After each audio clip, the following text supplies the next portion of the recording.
Hey everyone, welcome back to the MCQ series. तो जैसे कि आपको पता है कि हम कर रहे हैं आपके टर्म वन की प्रिपरेशन। हर चैप्टर में से जितने भी पॉसिबल एमसीक्यूज बन सकते हैं उन सब की प्रैक्टिस।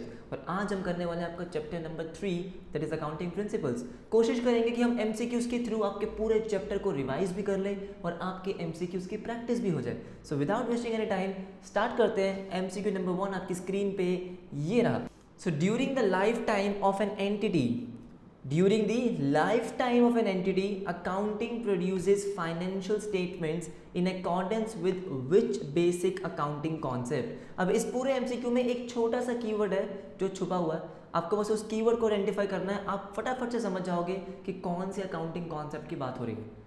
आंसर क्या है? आंसर है आपका अकाउंटिंग पीरियड। क्या है? Accounting period. क्यों? आपसे क्या पूछा गया? During the life time of an entity. Life time of an entity, जितनी भी बिजनेस की लाइफ होती है हम क्या करते हैं, उसको 12 मंथ्स में डिवाइड कर देते हैं और हर 12 मंथ के बाद हम फाइनेंशियल स्टेटमेंट्स प्रिपेयर करते हैं। किस कॉन्सेप्ट की वजह से? अकाउंटिंग पीरियड कॉन्सेप्ट की वजह से। ठीक है, नेक्स्ट एमसीक्यू देखते हैं, MCQ number 2।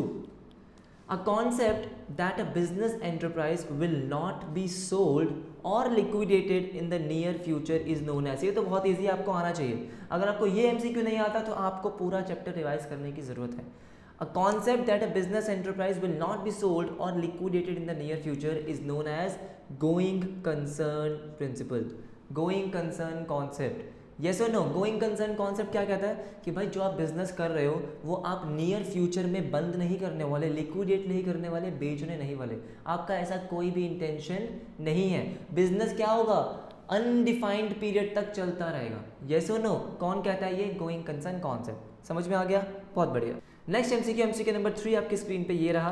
According to convention of conservatism, according to convention of conservatism आपको 4 ऑप्शन दिए हैं। Provision is made for bad and doubtful debts, depreciation is charged on assets, recording is made of outstanding expenses, या all of the above. तो basically आपको 3 example दे रखे हैं। आपसे पूछा है ये 3 एग्जाम्पल्स में से मुझे ये बताओ कौन सा ऐसा एग्जाम्पल है जो कन्वेंशन ऑफ कंजर्वेटिज्म की वजह से बनता है। क्या प्रोविजन जो है वो कंजर्वेटिज्म की वजह से बनाया जाता है? Depreciation, outstanding expenses. क्या है आंसर? आंसर है आपका provision is made for bad and doubtful dates. Convention of conservatism, या फिर मैं बोल लूँ प्रूडेंस कॉन्सेप्ट, एक ही बात है, दोनों का अलग अलग नाम है बस। ठीक है, क्या बोलता है वो कि record all the anticipated losses and expenses but ignore all the anticipated profits. Yes और नो? प्रोविजन जो आप बनाते हो, प्रोविजन किसकी वजह से बनाते हो? प्रूडेंस कॉन्सेप्ट की वजह से। आपको अपनी लायबिलिटी की अमाउंट नहीं पता होता। देखो, प्रोविजन का मतलब क्या होता है? प्रोविजन का सिंपल सा मतलब होता है कि आपको कोई लायबिलिटी पे करनी है लेकिन आपको अमाउंट नहीं पता। ये तो पता है कि पे होगी लेकिन अमाउंट नहीं पता, तो आप क्या कर लेते हो? प्रोविजन बना लेते हो एस्टिमेटेड बेसिस पे कि भाई इतना मेरा बैड एंड डाउटफुल डेट हो सकता है, मतलब इतना पैसा हो सकता है कि मुझे ना मिले, मेरा पैसा इतना डूब जाए, उसका मैं पहले क्या कर लेता हूँ? एक प्रोविजन बना लेता हूँ। कौन से कॉन्सेप्ट की वजह से? प्रूडेंस, या आप बोल लो कन्वेंशन ऑफ कंजर्वेटिज्म। क्लियर हो गया? राइट। नेक्स्ट एमसीक्यू नंबर 4 आपकी स्क्रीन पे ये रहा। According to which concept even the proprietor of the business is treated as the creditor of the business. कौन से कॉन्सेप्ट की वजह से बिजनेस का जो प्रोप्राइटर होता है उसको भी हम क्या मानते हैं? बिजनेस का क्रेडिटर। कौन सा कॉन्सेप्ट? इजी है, business entity concept. Business entity concept क्या कहता था कि भाई बिजनेस अलग है, ओनर अलग है, दोनों की क्या है? सेपरेट आइडेंटिटी है, दोनों को मिक्स नहीं करना। ठीक है, इस वजह से जो ओनर होता है, जो प्रोप्राइटर होता है, वो बिजनेस के लिए क्या होता है? एक तरह से क्रेडिटर होता है। जो भी ओनर बिजनेस में पैसा इन्वेस्ट करता है, बिजनेस क्या मानता है? उसको अपनी एक लायबिलिटी मानता है। बात समझ में आ गई? कौन से कॉन्सेप्ट की वजह से? बिजनेस एंटिटी कॉन्सेप्ट की वजह से। नेक्स्ट एमसीक्यू नंबर 5 आपके स्क्रीन पे ये रहा। बहुत छोटा सा एमसीक्यू है कि accrual concept is based on, लेकिन अच्छा एमसीक्यू है, कंफ्यूज कर देगा आपको। Accrual concept is based on matching concept, dual aspect, cost, या गोइंग कंसर्न कॉन्सेप्ट। आपसे बोला गया है कि एक्रूअल कॉन्सेप्ट जो है, एक्रूअल कॉन्सेप्ट क्या कहता था? एक्रूअल कॉन्सेप्ट कहता था कि रिकॉर्ड द ट्रांजेक्शंस, कोई भी ट्रांजेक्शन हुई है उसको तब रिकॉर्ड कर लो जब वो ट्रांजेक्शन अकर होती है। जैसे कि अगर आपने गुड्स सेल कर दिए उसी टाइम उसको रिकॉर्ड कर लो, पैसे आने का वेट मत करो। यस और नो? ट्रांजेक्शन्स को उसी टाइम रिकॉर्ड करो जब वो ट्रांजेक्शन अकर हो रही है, जब वो ट्रांजेक्शन हो रही है। बात समझ में आई? ये होता है हमारा एक्रूअल कॉन्सेप्ट। अब ये कौन से कॉन्सेप्ट पे बेस्ड है? मैचिंग, डुअल एस्पेक्ट, कॉस्ट, या गोइंग कंसर्न। फटाफट से बताओ। तो जो मैचिंग कॉन्सेप्ट होता है, मैचिंग कॉन्सेप्ट क्या कहता है कि आपको अपने पूरे साल के जो भी रेवेन्यू होते हैं और एक्सपेंसेस होते हैं उनको मैच करना होता है। यस और नो, जो आपने पूरे साल में रेवेन्यू अर्न किया हुआ है उसके मैचिंग जो भी एक्सपेंसेस होंगे वो भी आप उसी साल में रिकॉर्ड करोगे। तो क्या यही एक्रूअल कॉन्सेप्ट नहीं कहता? एक्रूअल कॉन्सेप्ट भी तो यही कहता है कि पूरे साल में जो भी ट्रांजेक्शन हुई है उसी टाइम पे रिकॉर्ड कर लो, वेट मत करो कि पैसा कब आएगा, पैसा आप कब दोगे। तो आंसर क्या है आपका?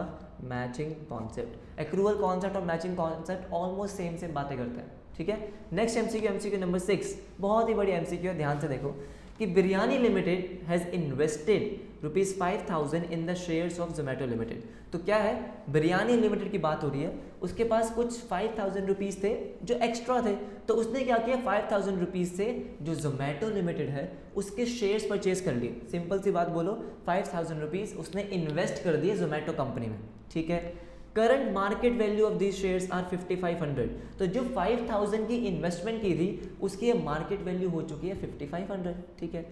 Accountant of Biryani limited wants to show 5,500 as investment in the books of accounts. Accountant जो है बिरयानी लिमिटेड का, वो कह रहा है क्योंकि मेरी इन्वेस्टमेंट की वैल्यू अब 5,500 हो चुकी है तो मैं अपनी इन्वेस्टमेंट को 5,500 से शो करूंगा। Which accounting principle restricts him from doing so.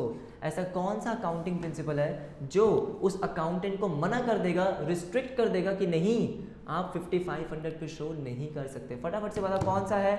Answer क्या है? आंसर है आपका कंजर्वेटिज्म।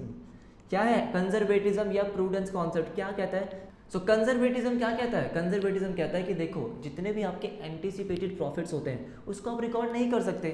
आपकी इन्वेस्टमेंट 5,000 से 5,500 हो गई है, उसको आप 5,500 पे रिकॉर्ड नहीं करोगे। यहाँ पे एक और कॉन्सेप्ट भी यूज हो रहा है जो है हमारा हिस्टोरिकल कॉस्ट कॉन्सेप्ट, ठीक है। ऑप्शन में नहीं है, अगर वो होता तो हम वो करते। हिस्टोरिकल कॉस्ट और कंजर्वेटिज्म यहाँ पे दोनों यूज हो रहे हैं। कंजर्वेटिज्म ने क्या बोला कि आप अपना प्रॉफिट रिकॉर्ड नहीं कर सकते, मतलब आप इन्वेस्टमेंट अपने ज़्यादा पे नहीं दिखा सकते। हिस्टोरिकल कॉस्ट कॉन्सेप्ट भी वही कहता है कि जितनी आपकी कोई भी एसेट की कॉस्ट होती है आप उसी पे उसको रिकॉर्ड करोगे, आप उससे ज़्यादा पे, उससे मार्केट वैल्यू पे रिकॉर्ड नहीं कर सकते।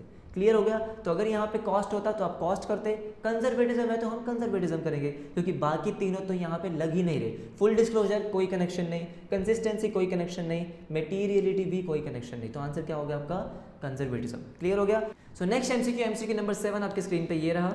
ओमिशन ऑफ पैसे, पैसे मतलब वो 50 पैसे 40 पैसे रुपीज़ वाले, करेंसी वाले, and showing round figures in financial statement is based on which principle. बहुत मस्त एमसीक्यू है। जैसे मैंने आपको बोला कि इन सारे एमसीक्यू से आपका क्या हो जाएगा, तो चैप्टर रिवाइज हो जाएगा। आपने ये क्वेश्चन पहले करे ही नहीं होंगे, आपने सिर्फ क्या पढ़ा है कि अच्छा ये कॉन्सेप्ट है, ये प्रिंसिपल है, इसका ये मीनिंग है।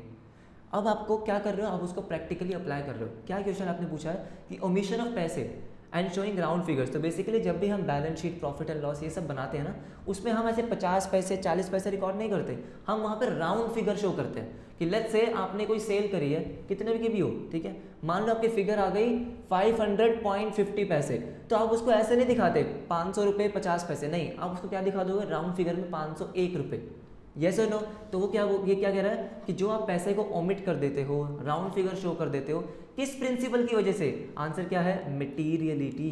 क्या आंसर है? मटेरियलिटी। एक बात बताओ, मटेरियलिटी में हमने क्या पढ़ा कि भाई जो इन्फॉर्मेशन मटेरियल है, किसी के डिसीजन को इफेक्ट करती है, किसी के लिए इंपॉर्टेंट है, उसको शो करना है। कितने पैसे है ना, 50 पैसे 40 पैसे, क्या ये मटेरियल है, इमटेरियल है? तो कौन सा प्रिंसिपल है यहाँ पे? मटेरियलिटी। समझ में आ गया? Next MCQ number 8, convention of conservatism takes into account. Convention of conservatism takes into account, पहला आपका ऑप्शन है all future profits and losses. क्या कन्वेंशन ऑफ कंजर्वेटिज्म कहता है कि सारे फ्यूचर प्रॉफिट्स और लॉसेस को रिकॉर्ड करो।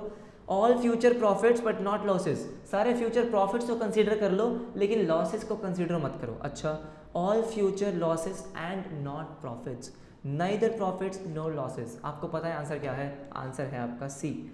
कन्वेंशन ऑफ कंजर्वेटिज्म या फिर प्रूडेंस कॉन्सेप्ट क्या कहता है? सिंपल सी बात कहता है कि आप सारे फ्यूचर लॉसेस को तो रिकॉर्ड करो लेकिन फ्यूचर प्रॉफिट्स को रिकॉर्ड नहीं करना। तो आंसर क्या हो गया? Option number C, simple. Next MCQ number 9, बहुत ध्यान से करना इसको। In a business, provision for doubtful debts is created at the rate of 5% on debtors every year. Which two accounting principles followed in this process? क्या मस्त MCQ है। आपसे यहाँ पे 2 ऐसे अकाउंटिंग प्रिंसिपल्स पूछे हैं जो फॉलो हो रहे हैं। क्वेश्चन क्या है कि आप अपने बिजनेस में हर साल एवरी ईयर 5% का डाउटफुल डेट क्रिएट करते हो। डाउटफुल डेट का मतलब आपको पता है कि लेट्स से आपने 1 लाख रुपए की सेल करी है क्रेडिट पे, 1 लाख की सेल करी है क्रेडिट पे, मतलब डेटर्स है। अगर आपको ऐसा लगता है कि हर साल कम से कम 1 लाख में से 5% तो ऐसे हैं तो शायद आपको पैसे नहीं देंगे, तो इसका मतलब वो कौन होते हैं, डाउटफुल डेट्स। तो आप क्या करते हो, पहले से ही उसको रिकॉर्ड कर लेते हो, क्योंकि आपको पता है कि एटलीस्ट 5% तो पैसे आपको नहीं मिलने वाले। ठीक है, कौन से ऐसे 2 प्रिंसिपल हैं, कौन से ऐसे, पहला बोला कंसिस्टेंसी एंड एक्रूवल। यहाँ पे क्या कंसिस्टेंसी और एक्रूवल फॉलो हो रहा है, accrual and prudence, consistency and prudence, matching and accrual. जिस बच्चे को ये वाला क्वेश्चन आता है समझ लो उसका चैप्टर नंबर 3 अच्छे से हो चुका है।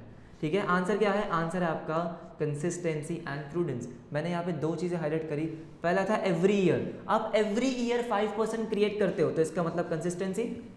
अगर आप हर साल एक accounting practice, accounting policy follow कर रहे हो तो इसका मतलब कंसिस्टेंट हो, कंसिस्टेंसी।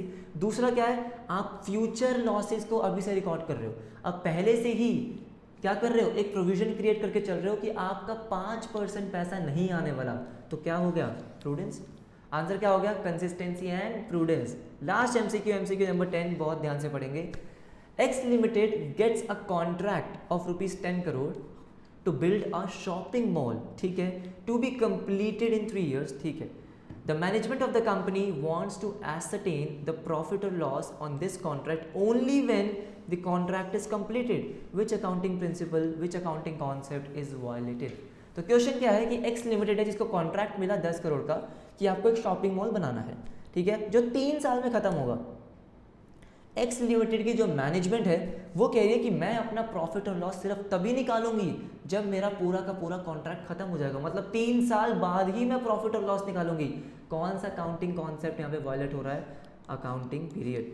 क्यों, क्योंकि भाई अकाउंटिंग पीरियड कहता है कि आपको हर 12 महीने में अपना प्रॉफिट और लॉस कैलकुलेट करना है। बेशक ये कॉन्ट्रैक्ट 3 साल बाद खत्म हो रहा हो, लेकिन फिर भी आपको हर 12 मंथ्स में अपनी पोजीशन, अपनी financial performance, financial position calculate करनी ही पड़ेगी। तो कौन सा कॉन्सेप्ट वायलेट हुआ, accounting period. Right, so I hope आपको ये 10 MCQs करने में मजा आया होगा, कुछ आपने सीखा ही होगा, आपका चैप्टर कहीं ना कहीं रिवाइज भी हुआ होगा। ठीक है, मिलेंगे आपसे नेक्स्ट क्लास में नेक्स्ट 10 MCQs के साथ, तब तक के लिए बाय बाय।